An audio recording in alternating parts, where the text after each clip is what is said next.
सकती हैं, सिर धो सकती हैं। अब मैं आपको विस्तार से बताऊं, आपका सवाल आ ही गया है तो विस्तार से मैं चर्चा करूं। अब देखिए क्या होता है, अगर कोई माता के गर्भ में बालक है तो जो गर्भवती माताएं हैं जिसके गर्भ में बालक हैं वो ध्यान से सुनिएगा। अगर गर्भ में बालक हैं तो संतान 7वें महीने में चल रहा है। आपके गर्भ में बालक 7 महीना का हो गया तो 7वें महीने में चल रहा है, तो तब से लेकर बालक के जन्म पर्यंत बहुत कम बाल को धोएं।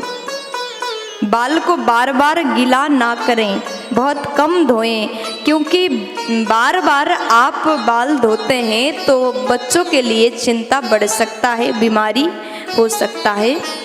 तो इस बात का गर्भवती माताएं विशेष ध्यान दीजिएगा।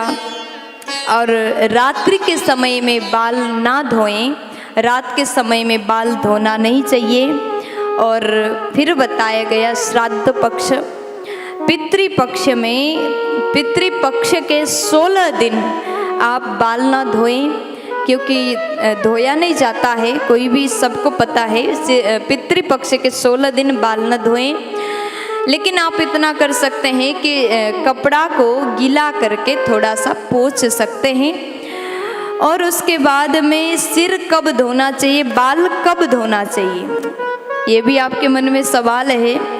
अभी हमने बताया कब नहीं धोना चाहिए, कैसे अवस्था में नहीं धोना चाहिए।